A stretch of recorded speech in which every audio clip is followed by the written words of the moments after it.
Okay, so this is a quick video talking about some of the main causes of the American Revolution. And we're going to start with the 7 Years' War. This is also sometimes known as the French and Indian War, and the whole idea of it was a war between Britain and France over some of the French colonies in America.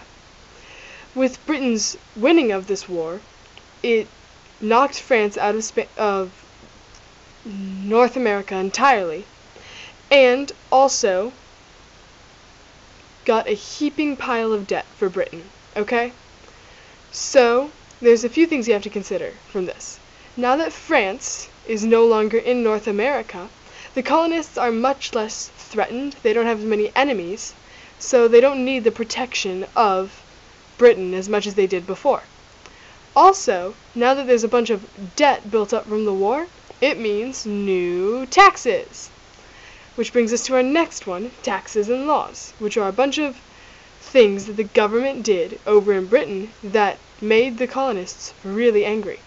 First is, they raised taxes on things like tea, paper, sugar, and glass. Taxes on everything. Anything you could think of that they could tax, they did.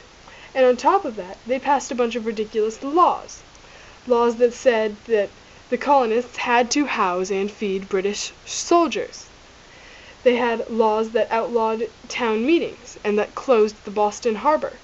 All of these things that seemed expressly designed just to infuriate the colonists. And then in the middle of all of this, there was the Boston Massacre. The Boston Massacre was an event used by the colonists as propaganda throughout the war. It was one of the few times that things got violent between colonists and soldiers before the actual war started.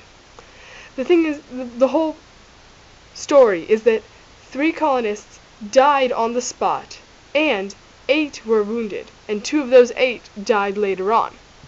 The revolutionaries blew the whole thing out of proportion and started telling everyone an exaggerated story, trying to bring a lot of colonists over to their side.